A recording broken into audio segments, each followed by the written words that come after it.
바울 사도는 평생 복음을 전하기 위해서 힘쓰고 노력한 사람입니다. 고린도에서 그가 로마서를 기록했는데 이 로마서를 기록할 당시에 그는 사도로서 30년을 사역을 한 상태였고 이제는 꽤 나이가 지긋한 노인이 되었습니다. 심신이 약해졌고 30년을 그렇게 불같이 사역 감당했으니까 이제는 얼마나 또 쉬고 싶은 마음도 왜 없었겠어요.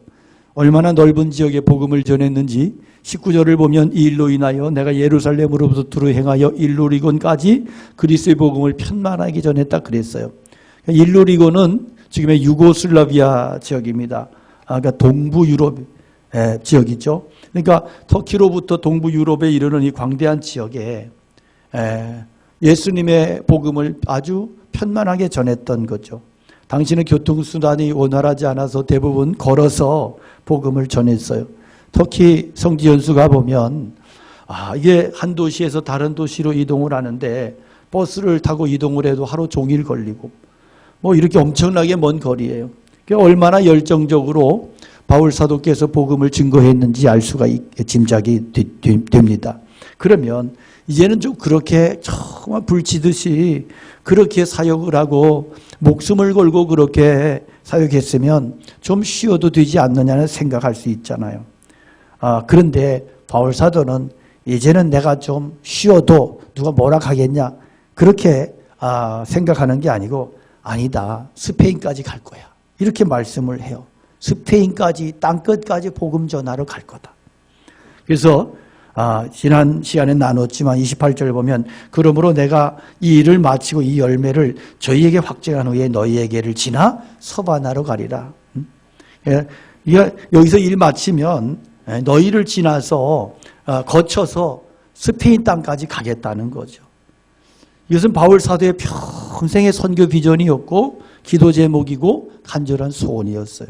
그런데 바울 사도의 이런 간절한 기도와 기대와 소원은요, 갑자기 예루살렘 교회를 방문하는 이 급작스러운 일로 인해서 완전히 이 계획이 뒤틀려 버리고 맙니다. 하나님은 로마를 지나서 서바나 스페인 땅에 가서 복음 전하려고 하는 바울 사도의 이 비전과 계획이 있었는데 갑자기 예루살렘에 엄청난 흉년이 들고 그리고 기독교인들이 교회 신자들이 다 죽을 수밖에 없는 심각한 위기 상황에 처해지게 되면서 이제 급하게 예루살렘으로 올라가게 돼요. 다른 계획 다 밀어버리고 예루살렘으로 올라갈 결심을 하는데 사실은 헌금을 좀 전달해 주기 위해서만은 아니에요. 이것보다 더 중요하고 큰 그러한 올라가야 될 그러한 목적이 있는데 그것은 지난 시간에 제가 말씀드린 것처럼 예루살렘에 있는 성도들에게 예루살렘의 성도들은 대부분의 유대인들이잖아요. 율법주의자, 율법에 길들여진 사람들. 그러니까 이들에게 예수 그리스도의 십자가를 통한 구원의 복음을 잘 이해해주고 설명해주고 그리고 이방인 교회와 유대인 교회가 갈라지는 이 상황 속에서 하나로 이렇게 하나의 교회로 결합시키는 이 사명을 감당해야 되는데 누가 하느냐? 이 일 할 사람은 바울 사도밖에 없는 거예요. 그래서 이제 올라가기로 결심을 하는데 유대인들에게 있어서 바울 사도는 어떤 사람이요? 이단자요, 배신자야. 율법을 배신한 자야. 그러니까 유대 종교적으로 보면 바울 사도는 초주교도 시원찮은 인간이야. 그래서 이런 속에서 올라가야 되는 이런 상황이란 말이죠. 그러니까 상황이 너무 이렇게 안 좋으면 좀 유보시키고 딜레이 했다가 나중에 이렇게 계획을 다시 세워서 갈 수도 있을 것 같잖아요. 우리 생각에는.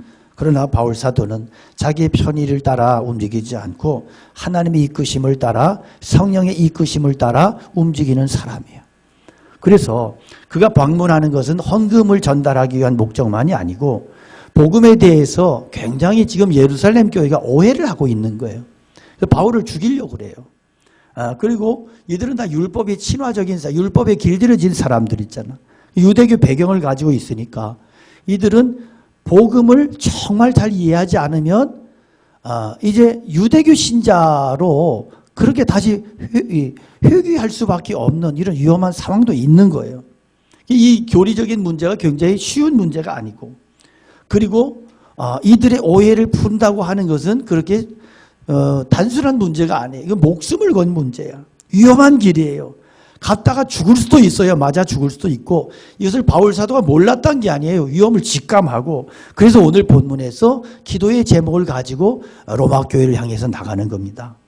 그래서 이렇게 다급하게 기도 요청하는 이유가 있는데 31절에 보면 나로 유대에 순종하지 아니하는 자들로부터 건짐을 받게 하고 또 예루살렘에 대하여 내가 섬기는 일을 성도들이 받을 만하게 하라. 이렇게 말하는 이유가 어디에 있다고 생각하세요? 먼저는 바울 사도는 자기가 여행하려고 하는 길에 무서운 위기가 기다리고 있다고 하는 것을 잘 알고 있어요. 그래서 지금 이런 긴박한 기도를 요청하고 있는 겁니다.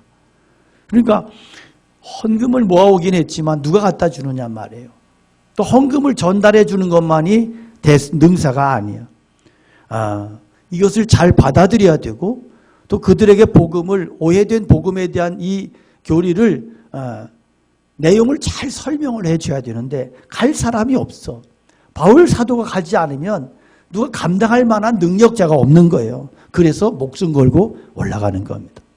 그런데 이것은 정말로 죽음을 각오한 일이고 죽기를 작정한 일이에요. 그러니까 바울 사도가 지금 소아시아 지역에서 활동하고 있는데 여기는 로마의 법의 지배를 받기 때문에 함부로 사람을 종교적인 이유로 함부로 알 수 없어요. 그렇지만 예루살렘은 달라요. 예루살렘 들어가는 순간부터 돌로 쳐맞아 죽여도 할 말이 없는 거예요. 이건 문제가 되지 않아. 그러니까 바울 사도가 그동안 가르친 복음은 뭐예요? 율법으로는 구원받을 수 없다. 오직 예수 그리스도를 믿는 그 대속의 그 믿음, 그것만이 구원받는 믿음이다. 이렇게 가르쳤잖아요. 그래서 유대주의자들이 볼 때는 쳐 죽여도 시원치 않은 인간이 누구냐? 바울 사도란 말이에요. 그러니까 저거 가만히 두면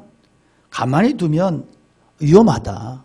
유대교를 무시하고 율법을 무시하는 저 이단보다 더 악한 인간, 이렇게 오해받고 이렇게 평가받는 인물이 당시에 바울 사도였다고요. 그러니까 이런 오해 속에서 예루살렘에 올라간다. 설명도 못하고 맞아 죽을 수도 있는 거죠. 그런 위기감 속에 바울 사도가 사도행전 20장을 보면 그럼에도 불구하고 예루살렘으로 올라가면서 고백하는데, 보라, 이제 나는 심령의 매임을 받아 예루살렘으로 간다. 심령의 매임을 받았다고 하는 건 뭐예요? 성령님의 이끌리심 안에서 나는 지금 내 마음대로 할 수 있는 게 아니고 하나님의 뜻을 쫓아 순종해야만 한다는 말이죠. 그럼 거기 가서 무슨 일을 만날지 오직 성령이 각 성에서 내게 증거하여 결박과 환난이 나를 기다린다 하시나. 그러니까 성령님께서 너 올라가면 너 죽을 수도 있어. 결박당하고 환난당할 거야. 이렇게 말씀하시는 거예요. 그럼에도 불구하고 가야 돼. 왜? 이것은 사명이니까. 이게 사명자의 길이야. 그래서 나의 달려갈 길과 주 예수께 받은 사명 곧 하나님의 은혜의 복음을 증거하는 일을 마치려 하면은 나의 생명을 조금 더 귀한 것으로 여기지 않는다. 그러면서 올라가는 거예요. 그런데 올라갔을 때 어떤 일이 일어나요? 짐작했던 대로 유대인들이 달려듭니다. 그래서 두들겨 패고 바울 천부장이 그를 그 틈에서 틈바구니에서 낚아채지 않았으면 바울 사도는 그것을 밟히고 갈기갈기 찢겨 죽임을 당했을 거예요. 그런 살벌한 상황. 그를 위해서 먹지도 않고 마시지도 않는 바울 사도를 죽이기 전에는 그렇게 하겠다는 이 결사대가 40명이나 있고, 이런 소름 끼치는 상황 속에서, 그래서 지금 그 올라가기 전에 로마 교인들을 향해서 기도를 요청하는 거죠. 두 번째는 굳이 이 헌금을 전달하는 일이 잘못될 수도 있다는 압박감과 불안감 때문에 기도를 요청해요. 31절에 또 예루살렘에 대해 내가 섬기는 일을 성도들이 받을 만하게 하고, 이방인 교회들에게서 모은 구제 헌금을 예루살렘 교회에 전해주는 일이 잘 되게 해달라, 이래 기도 요청해요. 아니, 좀 이상하게 들리지 않습니까? 아니, 지금 흉년 들어서 굶어 죽어가는 예루살렘 교회에 헌금을 갖다 주면 어이구 할렐루야, 그냥 막 할렐루야 놀렐루야 막 반갑게 마지막 맨발로 뛰어나와서 헌금 받아가지고 써야 되는 게 감지덕지 이래야 되는 게 마땅하지 않아요. 그런데 무슨 헌금을 잘 받아들이도록 기도해달라. 이게 무슨 얘기냐.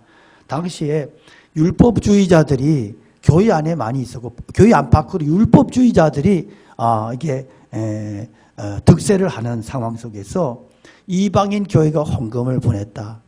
이걸 받아들일 수 있겠는가? 그리고 바울 사도의 가르침을 제대로 받아들이지 않고 거부하고 있는 유대주의에 속한 자들이 이 헌금을 과연 받아들일 수 있겠느냐는 거예요. 율법을 지키지 않아도 구원받을 수 있다는 그런 가르치는 저들의 그 종교의 그 가르침의 교리를 우리가 이 헌금을 받는다고 하는 것은 이 교리를 동조하는 게 된다. 이래 되는 거죠. 그래서 절대 받을 수 없다. 이게 유대주의자들의 주장이고 생각인 거예요.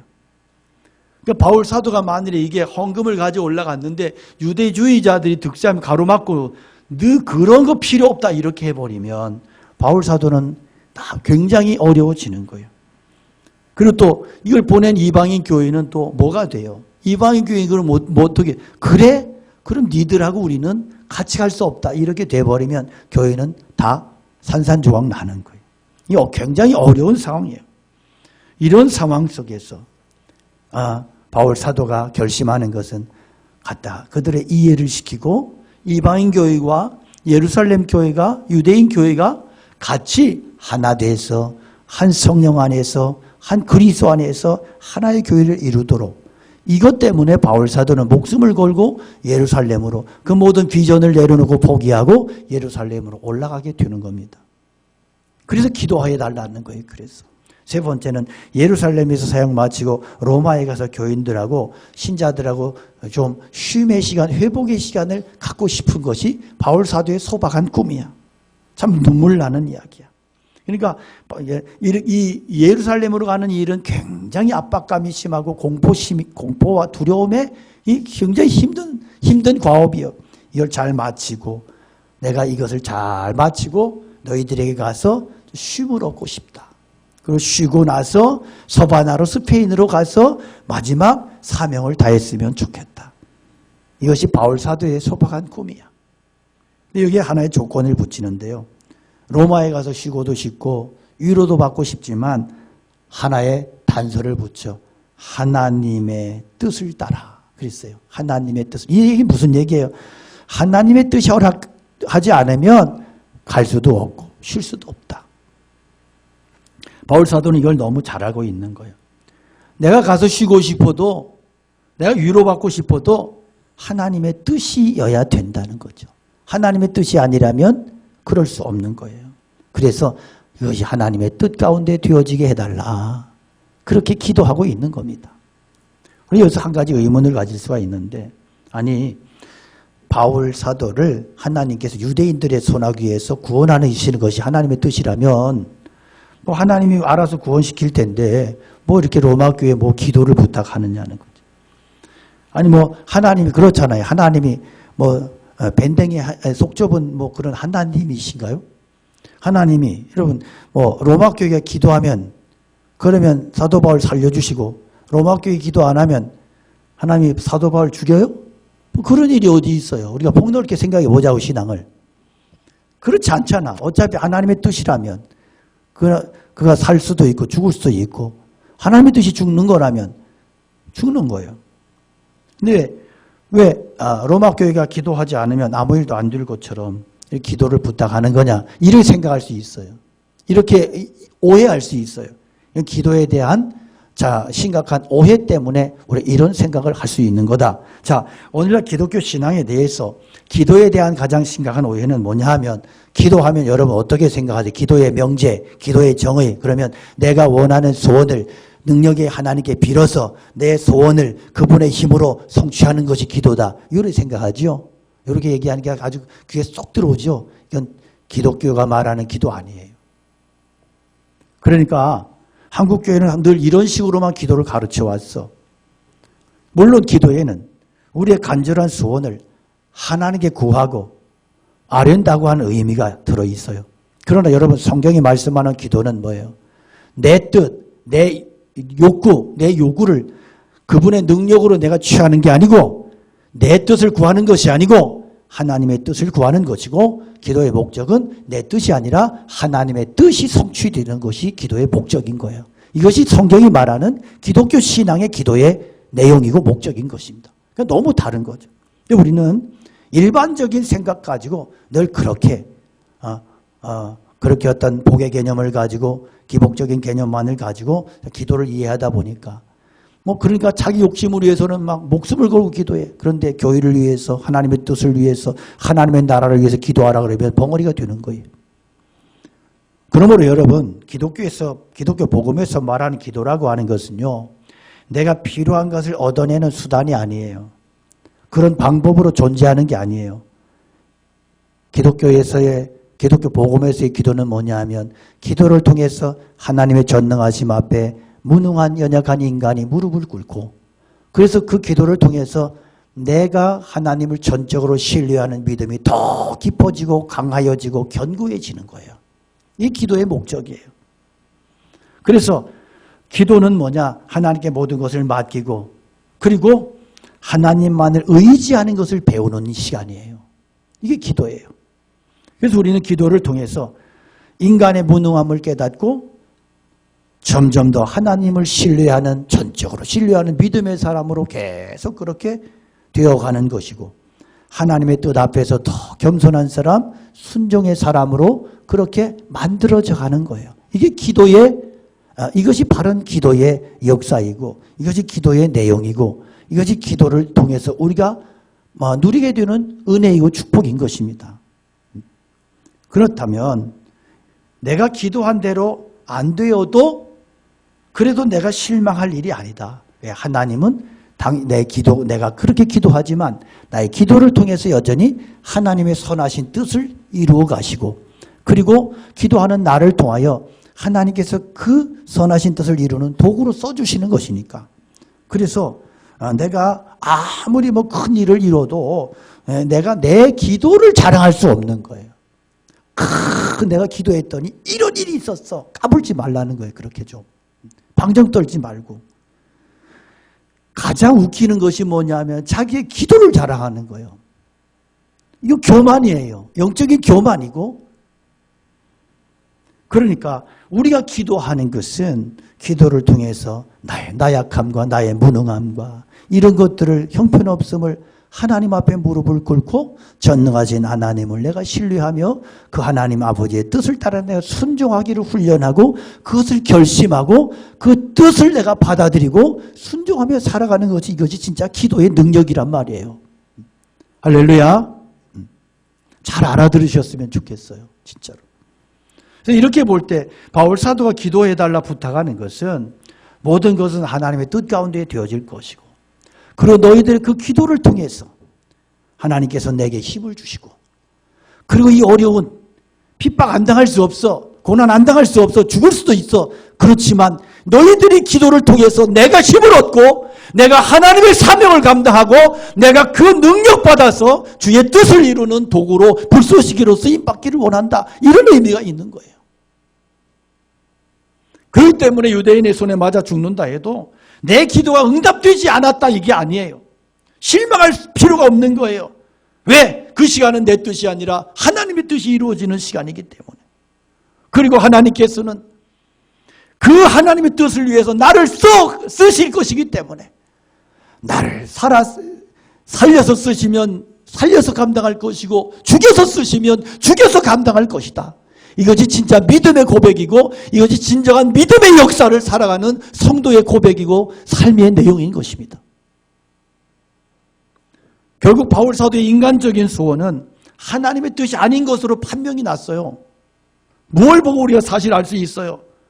그렇게 기도를 부탁하고 그렇게 선교에 대한 비전을 엄청난 그러한 비전을 꿈꾸고 그 스페인을 가기를 원하고 서바나 땅에 그렇게 간절히 가기를 원하고 눈물 뿌려 기도하고 비전을 세웠지만 그가 예루살렘에 올라가면서 거기에서 감옥에 갇히고 가이사랴 감옥에서 2년 동안 철창신세를 치고 그리고 로마에 갈 때도 그 너무너무 기가 막히게 가잖아. 죽을 고비를 수없이 넘기면서 고통 속에서 가서 로마에 가서 그러면 행복했어요? 로마의 신자들하고 그렇게 휴식을 취하고 그리고 나중에 그 꿈을 이뤘어요? 아니에요. 로마에 가서도 감옥에 갇혀. 그리고 마지막에 바울 사도의 마지막은 순교야. 왜 그의 소원을 하나님이 들어주지 않았을까? 그러나 여러분 분명한 건 뭔지 아세요? 하나님께서 결국은 바울 사도를 통해서 당신의 뜻을 다 이루셔요. 성경을 기록하게 하시고 복음의 문이 열리게 하시고 다 이루셔요. 내가 원한 것대로 이루어진 게 아니야. 내가 원한 것이 이루어진 게 아닌데 하나님의 뜻이 이루어졌어. 이것이 기도의 능력이고 이것이 성도의 실존인 거예요. 이것이 성도의 정체성인 거예요. 그러니까 여러분, 우리가 신앙은 깊어지려면 한이 없이 깊어져. 방정 떨려면 한없이 방정 떨 수 있는 게 신앙이야. 그러니까 신앙이 뭔지도 모르는 사람들은 신앙을 이야기할 때 함부로 막 이야기를 해. 내가 이랬더니 이렇고 저랬더니 저렇고 막 믿음 좋은 척해. 그런데 그를 통해서 하나님의 뜻이 이루어진 건 아무것도 없어. 그럼 그는 그의 신앙이라고 하는 것은 웃기는 거예요. 바울 사도를 통해서 우리가 이 영성을 배워야 되고 이 믿음을 배워야 되는 거예요.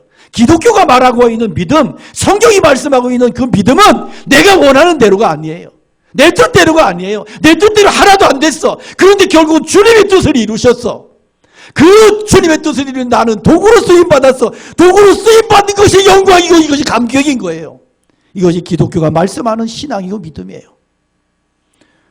우리 로마서를 마무리하면서 바울 사도 일생을 통해 나타난 역사를 보면서 정말 무엇가 진정한 믿음인지를 깨닫고 무엇이 진짜 신앙인지를 우리가 깨달았으면 좋겠습니다. 33절에 보면 평강의 하나님께서 너희 모든 사람과 함께 계실지어다. 바울 사도가 로마 교회를 향해서 축복해요. 평강의 하나님이. 이 평강이라고 하는 평강의 하나님이라는 단어가 의미심장해. 지금 이 예루살렘 교회, 로마 교회에 가장 필요한 게 뭘까? 하나님의 평강과 은혜야. 이 하나님의 평강이 없이는 이들이 하나가 될 수 없어. 불가능해. 그리고 이 평강은 무엇보다도 바울 사도에게 필요한 평강이야. 하늘의 평강, 하나님의 평강, 절대적인 평강. 우리는 평강, 평강, 평화 이러면 항상 어떤 몽환적인 걸 꿈꿔, 그죠? 평강 그러면 막 정원이 있고 나비가 날아들고 꽃이 피고 막 넓은 저택에 막 거기에서 막 파라솔을 펴놓고 커피를 마시면서 여보 행복하지? 이러면 평강인 줄 알아. 그 성경이 말하는 평강 그거 아니에요. 전혀 아니에요.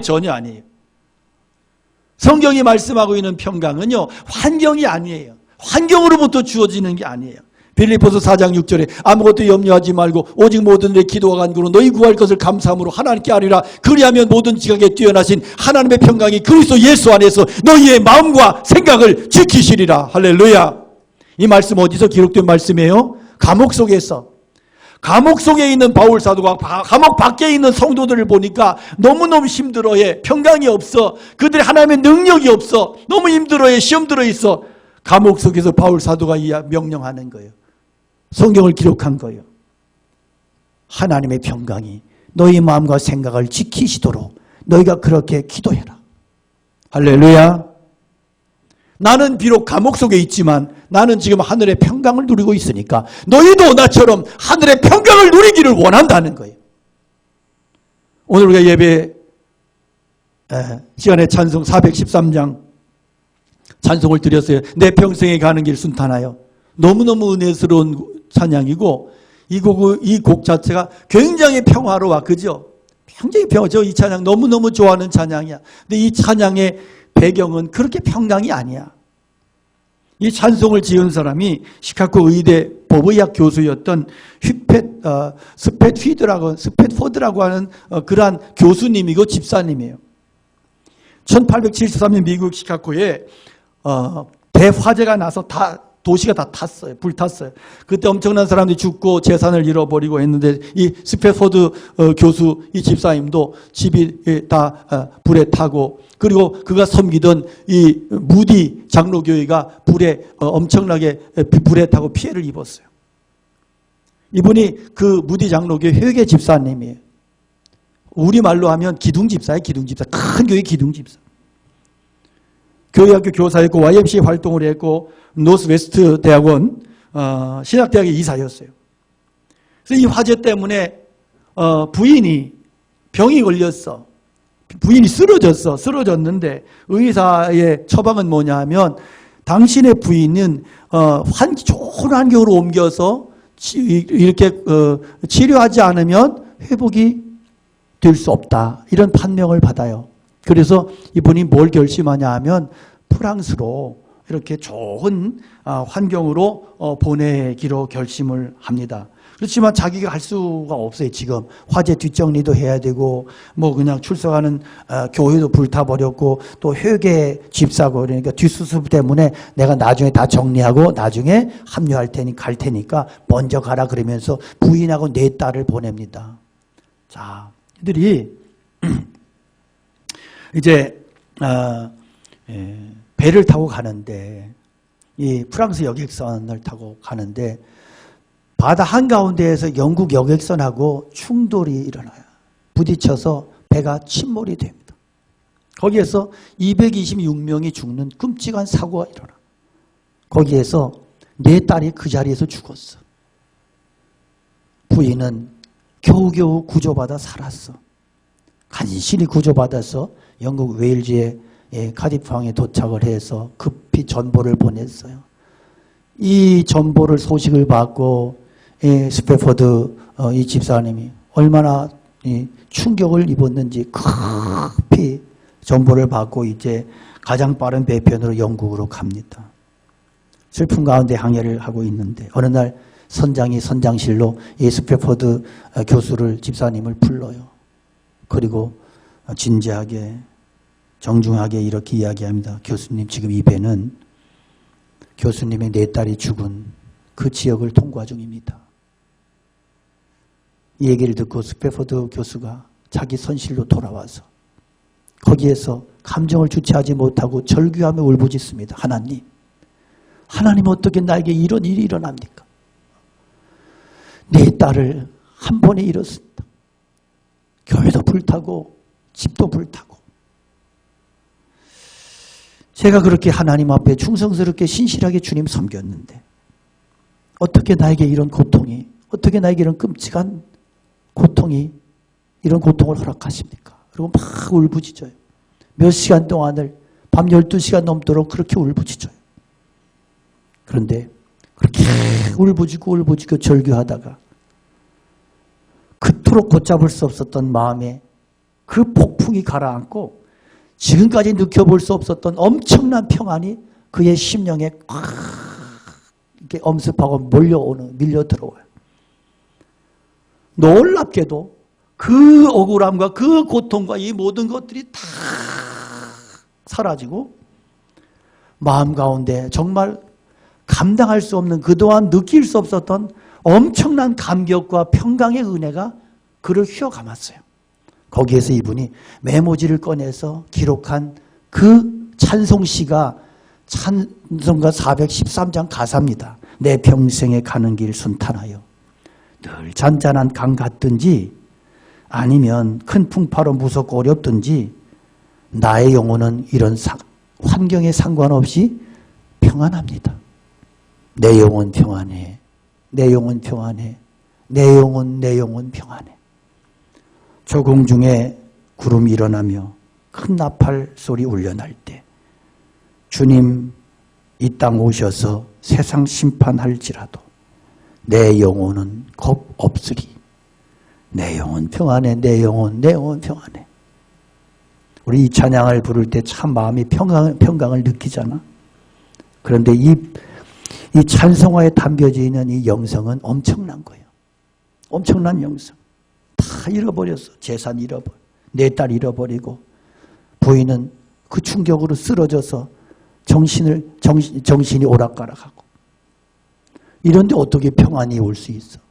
말이 안 되잖아. 이런데 어떻게 평안을 누려? 그런데 그 난장판, 그 기가 막힌 상황 속에서 하나님께서 그에게 평강을 주시니까 그가 그 모든 상황 이겨내고 하늘의 평강을 노래하는 사람이 됐단 말이에요. 이것이 모든 지각에 뛰어나신 하나님의 평강의 은혜요. 하나님의 평화입니다. 제가 오래전 종회본부에서 전도사 의무교육 받을 때 수요일 저녁에 이제 각자가 예배 드리고 싶은 교회에 가서 예배를 드리라고 그래서 제가 그때 서초동 사랑의 교회 수요 예배에 참석을 했는데요.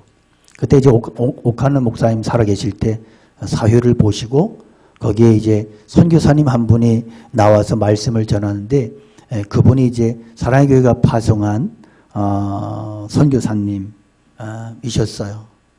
위클리프 선교사라고 성경을 번역하는 그 선교사. 이분이 이제 아프리카 소수민족에게 위클리프 선교사로 파송받는 받아서 가시는 그 선교사님이셨어요. 근데 이분이 말씀을 전하다가 도중에 자기 사역을 소개하면서 기도해 달라고. 내가 지금 이렇게 가야 되는데 주님의 말씀 부름을 따라서 내가 가야 되는데 내가 거기 가서 언제 돌아올지 모르고 또 이 사역이 언제 맞춰질지 모른다고. 그러니까 글도 없는 소수민족이 들어가서 그들의 언어를 배워야 돼.